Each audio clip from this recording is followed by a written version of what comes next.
बोलना चाहता है? दीदी बहुत सारे पॉइंट्स हैं, उनमें से एक लेती हूँ। सबसे पहला तो एक जो आपने भी शेयर कर ही दिया कि अब उसको, देवरानी को किसी से कोई शिकायत नहीं है, क्योंकि अब उसको ये पता है कि जो कुछ भी हो रहा है वो उनकी वजह से नहीं हो रहा है, हमारी ही वजह से हो रहा है, अपनी वजह से हो रहा है। तो वो एक सेंस ऑफ रिस्पॉन्सिबिलिटी वो लेगी, कंप्लेन करना बंद कर देगी और अपने अंदर वो एडजस्टमेंट करेगी, उसके अपने नेचर को एडजस्टेबल बनाएगी, एक्सेप्टेंस लेकर आएगी। ऑफ कोर्स सारे गुण शक्तियां यहाँ पर यूज हो सकते हैं, लेकिन एक परिवर्तन मोटा ये हो गया, पहले तो ध्यान बाहर था कि उनकी वजह से हो रहा है, अब पता है कि मेरी वजह से हो रहा है, तो वो सारा का सारा जिम्मा खुद लेगी।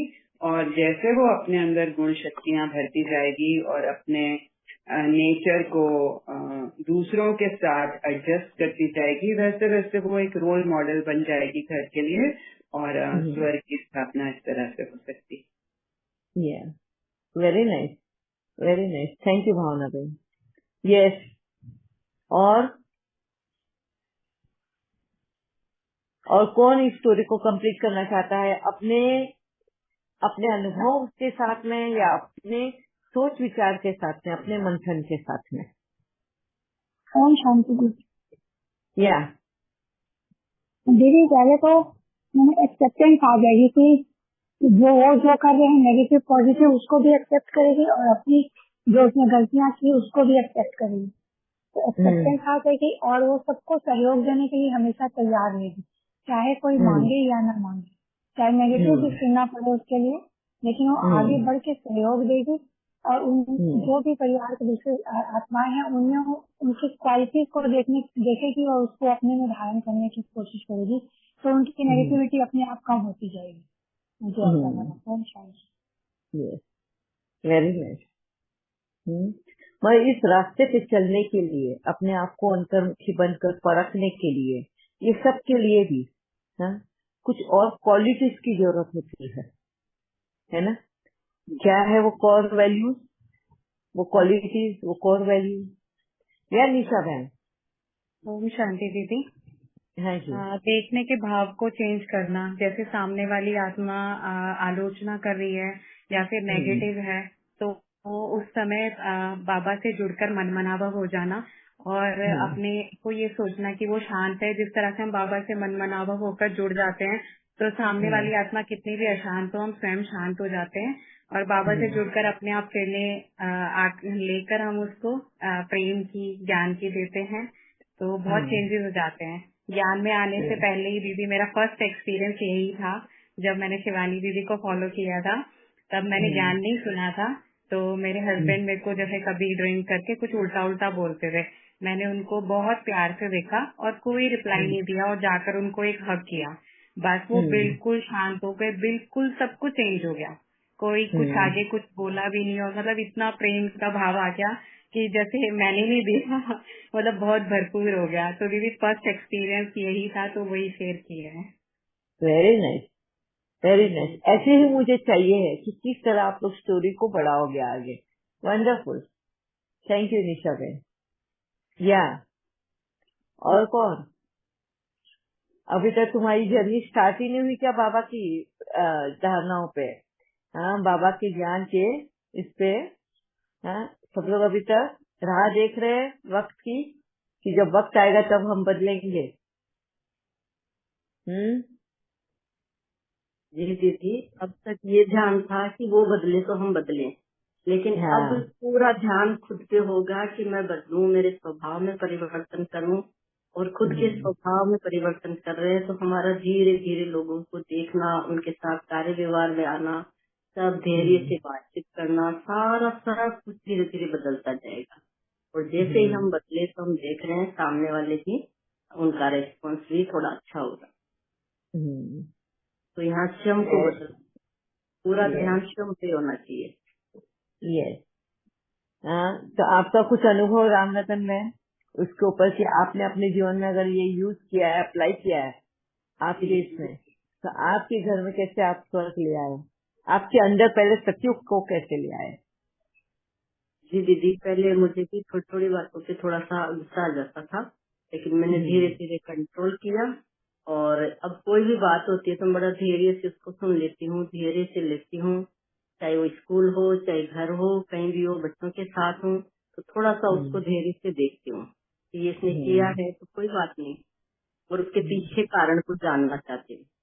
हाँ, यही बात सुनी थी। हाँ, पहले कारण नहीं जानते थे, तुरंत रिएक्शन में आ जाते थे। यस, तो फर्स्ट जो स्टेप रामरतन बहन ने लिया कि जब भी सिचुएशन कुछ आती है तो उन्होंने पहले उस सिचुएशन को समझा। सामने वाला अगर गुस्सा हो रहा है तो उसकी वजह क्या है, उसके पीछे की वजह क्या है, सामने वाले के मनोभाव को समझने की कोशिश की, उसके तकलीफ को समझने की कोशिश की। जब हम सामने वाले को समझने लगते हैं ना, तब हमें रास्ते अपने आप खुलते नजर आते हैं। जो रामरतन बहन ने अपने अनुभव से भी बताया, कि मैं जब सिचुएशन को समझती थी, उस सामने वाला अगर गुस्सा हो रहा है या गालियां दे रहा है या जो भी विकारी भाव से रिएक्ट कर रहा है, तो वो क्यों कर रहा है, उसको क्या तकलीफ है उसके पीछे, वो समझते थे। और वो समझने के लिए क्या करते होना पड़ता था, पहले खुद को शांत रखना पड़ता था। और खुद को शांत कैसे रखेंगे हम? विक्टिम पोजीशन से। मतलब क्या बोलेंगे इसको, विक्टिम को क्या बोलेंगे? कमजोरी नहीं, कमजोरी नहीं। हाँ, अपराधी नहीं, अपराधी भाव नहीं, अपराधी मेरा कसूर है स्थिति है, पोजीशन माने स्थिति होगा ना, कसूर होता है। एक होता है अपराध करने वाला और एक होता है जो भोगता है, उसको क्या बोलते हैं? शिकारी, मतलब जो शिकार होता है, अच्छा, आपने सबको कसूरवार रहता है दीदी। विक्टिम हर कोई समझता है, विक्टिम इज क्लियर। हाँ, समझ गया है, सभी को मीनिंग मालूम पड़ गया है, बस मेरे को वही जानना था। तो विक्टिम पोजीशन से निकल गए। हाँ, अब जब तक हम अपने आप को ना विक्टिमाइज समझते हैं ना, तब तक हम दोष दूसरों में दूसरों को देते हैं। मैं बेचारा, मेरे साथ गलत हुआ, अब वो विक्टिम में पीड़ित होगा। पीड़ित, very nice, yes. Victim and criminal, अपने आप को पीड़ित, भाई मेरे पे बहुत अत्याचार हो रहा है, मेरे साथ में कहीं पे भी इंसाफ नहीं होता, उसको विक्टिम बोलना मतलब पीड़ित होना, है ना। तो वहाँ से हट के, अब जैसे रामरतन बहन भी पहले अपने आप को विक्टिमाइज समझती थी और इसके लिए वो दोष दूसरों में ढूंढ रही थी। अब क्या हो रहा है, वो खुद को अपराधी समझने लगी कि मैंने कुछ अपराध किया है, तब जाके मेरे साथ ऐसा सब हो रहा है। अपराध का बोझ होना बोलते हैं ना, वो लॉ ऑफ कर्मा जब क्लियर होता है, मतलब बोलते हैं ज्ञान क्लियर होता है, तब हमें वो बात एक्सेप्टेंस हो जाता है कि यस, कहीं ना कहीं मैंने इस आत्मा को दुखी किया है, तकलीफ पहुंचाई है, और आज वो रिटर्न में इस तरह से मेरे सामने आ रही है। Yes, very nice Ramratan. इससे दोषारोपण करना कम हो गया। यस, तो स्टार्ट यहाँ से करना जी। हाँ जी, तो स्टार्ट ही यहाँ से रामरतन बहन ने किया अपने जीवन में कि अपराध बोझ से, अपराध बोझ में आके पीड़ित बोझ से निकल के अपराध बोझ में आना एंड सामने वाले को समझना। ठीक है, वेरी हाँ। जैसे बेटे के साथ रिलेशनशिप बहुत खूबसूरत हो गया जब यहाँ से उसको फुल फ्रीडम दिया, वो कंट्रोल की कोशिश नहीं की, उसको ऐसे नहीं ट्रीट किया कि वो बेटा है तो मेरी पोजीशन है, जो पहले होता था। बहुत ज्यादा तो नहीं, लेकिन वो एक कहीं ना कहीं माँ बेटे का जैसे वो भान रहने की वजह से वो फ्रीडम का एहसास उसको नहीं होता था, मुझे भी नहीं होता था। मुझे ये लगता था कि I have to do it, I have to tell him, I have to control him. तो वो जैसे ही छोड़ा, खुद को कंट्रोल किया, खुद के इमोशंस को कंट्रोल किया, उसको फ्रीडम दिया, और उसके बाद से हमारा रिलेशनशिप बहुत ब्यूटीफुल हो गया। और सेम चीज हस्बैंड के साथ भी हुआ। वेरी। एक्सपेक्टेशन इसलिए आपको क्या हुनर यूज करना पड़ा, आपको क्या एक्सेप्टेंस करना पड़ा, कौन सी चीजों को एक्सेप्ट किया आपने? यही एक्सेप्ट किया कि मैं क्रिएटर हूँ, मेरी वजह से हो रहा है सब कुछ, उनकी वजह से नहीं हो रहा है। तो जो मेरे सामने आ रहा है, पहले हम यही सोचते थे ना कि उनकी वजह से, या फिर there was a sense of insecurity somewhere. हाँ, दैट कंट्रोलिंग पावर जब होता है ना, हम कंट्रोल करना चाहते हैं तो कहीं ना कहीं हम अपने आप को एक्स्ट्राऑर्डिनरी या सुपीरियर समझते हैं, सामने वाले को इंफीरियर समझते हैं। हमको तो यही लगता है कि हम उनके लिए अच्छे के लिए कर रहे हैं, लेकिन जब ये करके देखा कि okay you are free, you do whatever you want to do, उस दिन से ट्रस्ट भी बिल्ड हुआ, उसकी ग्रोथ भी बढ़ी, और हमारा रिलेशनशिप भी बहुत हारमोनियस हो गया। मतलब let go, let him try, it's his life, you know, he has a right to do what he wants to do.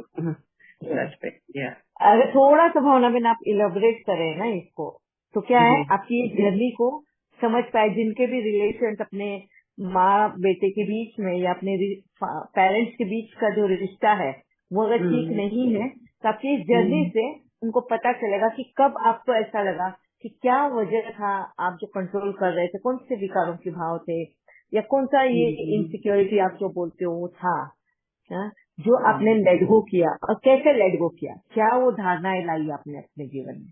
छोटी छोटी चीजों से ही हुआ कि वो यू नो, जैसे लेट्स से फॉर एग्जांपल वो यहाँ नहीं है, बाहर है, तो पहले तो ये होता था कि जैसे एक तरह से माँ थोड़ा बहुत ज्यादा तो कभी भी नहीं हुआ, लेकिन वो एक चेजिंग रहता था कि you know I should know where he is, and you know उस तरह से वो he should inform me, he should tell me, बताता था, लेकिन कभी बिजी हो गया तो नहीं बताया, तो वो उसको भी लेट गो कर दिया, क्योंकि यू नो शुरू में यहाँ भी आदत नहीं थी ना, वो साथ ही रहा था हमेशा, तो दूर चला गया तो थोड़ी केयर कंसर्न ज्यादा होती थी, लेकिन जैसे जैसे समझ में आया कि उसकी वहाँ जी। हाँ, तो इस जगह पे मैं एक क्वेश्चन करना चाहती हूँ आपको कि केयर एंड कंसर्न जो आप बोल रहे हैं, तो वहाँ पर आपको किस तरह से महसूस हुआ कि मैं ये केयर एंड कंसर्न जिसको बोल रही हूँ वो केयर एंड कंसर्न है, या मोह है, या फिर इनसिक्योरिटी है बच्चे को देखकर कि भाई बच्चा कहीं गलत रास्ते न चले जाए, तो क्या वो था जिसको आप कंट्रोल कर रहे थे? वो एक थॉट पैटर्न था, वो पहले का वही संस्कार था, वो ये संस्कार जैसे बचपन से बच्चा बड़ा हुआ है सामने, तो आ रहा है, क्या खा रहा है, क्या नहीं खा रहा है, कहाँ जा रहा है, कितने देर में वापस आएगा, उस तरह से वो एक नेचुरल नेचर बन गया था ना, तो वो ही कंटिन्यू हो रहा था, क्योंकि बाहर गया तो नेचुरली और concern, so it was like more of chasing.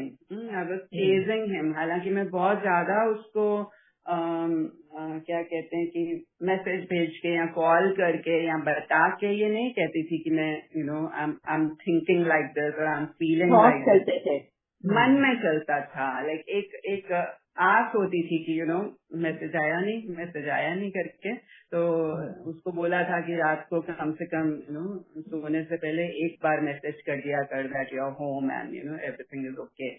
ऐसा कभी एक्सपेक्ट नहीं किया उससे कि वो रोज बात करे या फिर you know moment bye moment message करता रहे, बट दिन में एक या दो बार मैसेज आ जाए उतना भी काफी है। कभी उस तरह की लत भी नहीं लगी कि चला गया है तो डेली बात करना जरूरी है, वो भी नहीं था। लेकिन इंटरनली जैसे वो चेजिंग जैसे बताया वो चलता था कि ओना रहता था कि वो होगा, लेकिन once I realise that you know वहाँ ही मैं गई हुई थी जब उसको छोड़ने के लिए गई थी, तो वो टाइम पर भी पहले भी मैं ये स्टोरी शेयर कर चुकी हूँ कि उसको कुछ एलर्जी होती थी जिसको हे फीवर बोलते हैं ना, कुछ वहाँ पे पॉलन होता है, तो उसको ऑलरेडी था यहाँ पर भी, लेकिन वहाँ जाके बढ़ गया।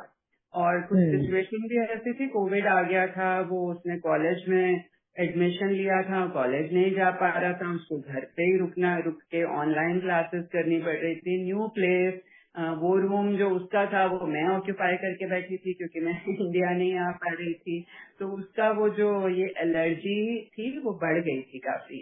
और तब आपके साथ भी मैं टच में थी, और एक दिन बस अचानक से आप भी गाइड करते ही रहते थे, और अचानक से ही ये बात याद आ गई आप ही की थी कि जो हेल्थ है वो संकल्पों से चलती है, हाँ, खाने पीने से। तो यहाँ से उसको बोलती थी वाटरमेलन मत ले, देखो एलर्जी है ना, देखो कोल्ड है, don't take this, don't take that.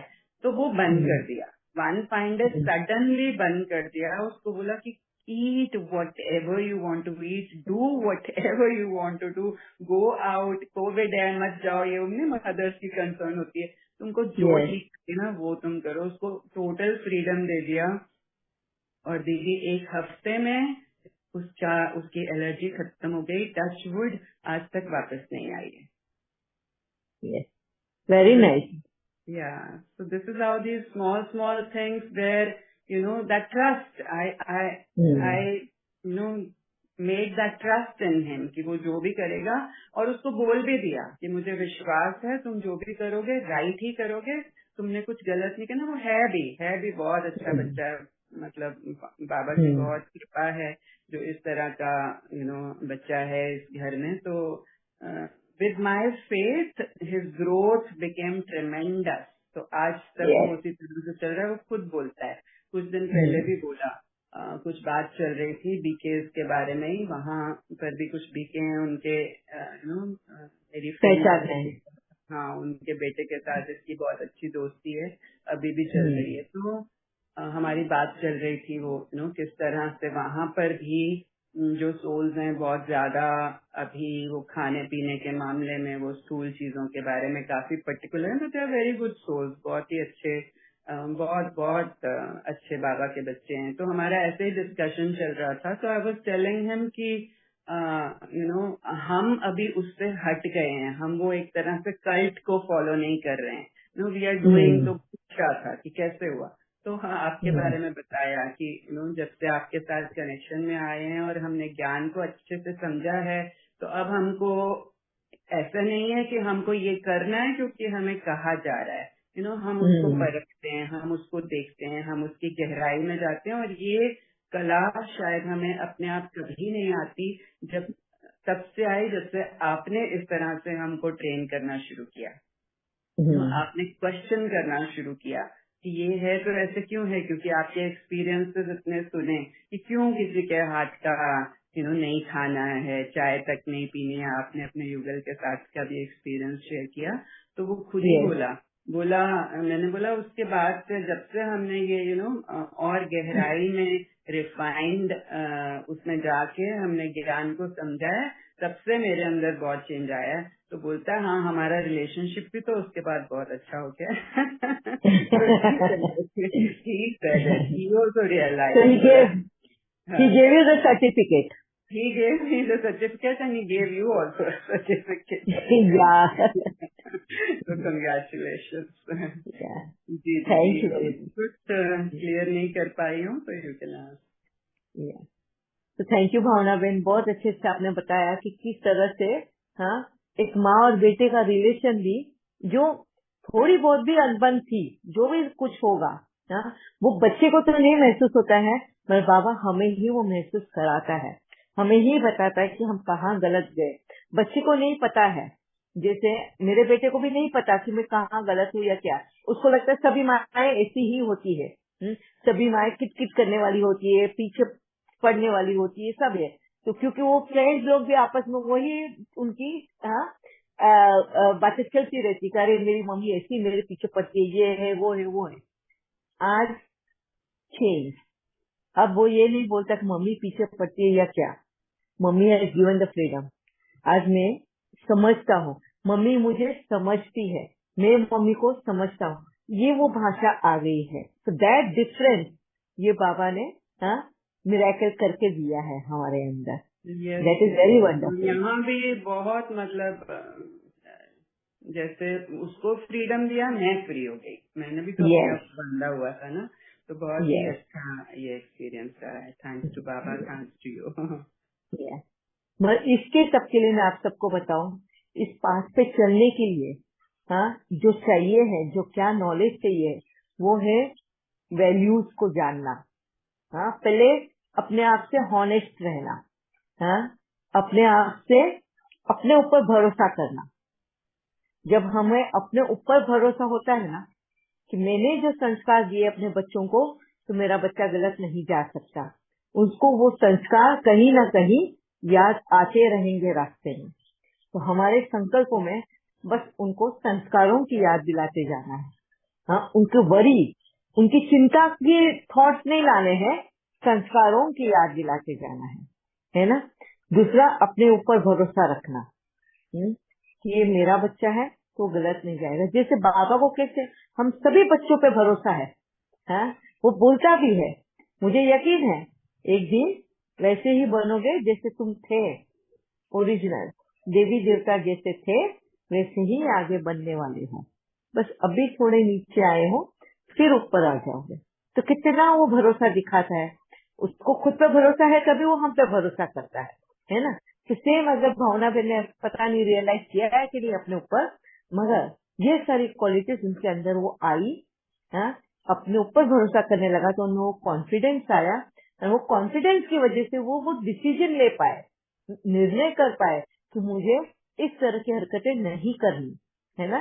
वो परखने लगे, वो जानने लगे अपने बेटे को, जानने को, पहचानने को, हाँ, समझने के लिए भी उनको उनके अंदर पहले वो डिसिप्लिन लाना था।